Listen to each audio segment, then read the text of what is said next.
I'm 680 News Senior Business Editor Mike Eppel. We've seen the price for oil drop dramatically here over the past month. For the month of May, crude oil dropped by 13%, well off the peaks that we had seen earlier in the year. Trade-related issues, the main problem for the market right now, combined with a lot of supply. U.S. daily output has never been higher, record-breaking levels by U.S. producers. Canadian crude oil has dropped dramatically from its peak earlier this year, but today did see a bounce back of about $5, north of $41 U.S. Traders are saying that Canadian crude might actually be in favor with U.S. buyers specifically right now because of the Trump tariffs that are set to be imposed on Mexico, which might balance things out back in favor of Canadian oil exports.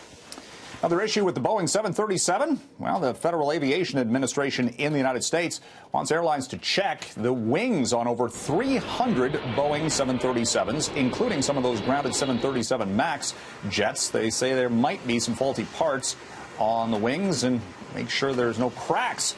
They're saying this is not an issue that would lead to a catastrophic incident with the planes, but nevertheless just another blow to the reputation of the 737 series built by Boeing.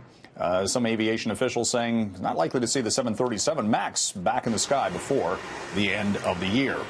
Meantime, Bombardier completed the sale of its Q400 turboprop line of aircraft today to the de Havilland Aircraft Company of Canada, formerly known as Longview Capital, or at least an investment arm of Longview.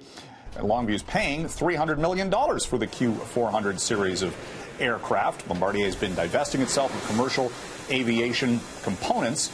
In this case, they're going to keep the Q400 production at Downsview in the center of Toronto, as opposed to moving it, as had been planned by Bombardier, to a facility closer to Pearson International.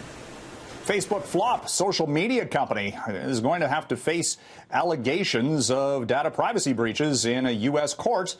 This was a ruling today by a U.S. appeals court, as Facebook is on the hook potentially for a $5 billion fine by the Federal Trade Commission related to data privacy issues. The stock of Facebook today down by more than 3%.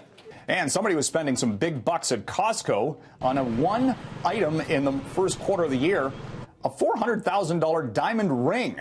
It was such a big single purchase that the Costco CEO actually made mention of it in the company's recent quarterly earnings update. Don't know who the buyer is, but you can still go online at Costco and pick up a similar 10-carat diamond for your loved one. From the 680 Newsroom, I'm Mike Eppel for City News.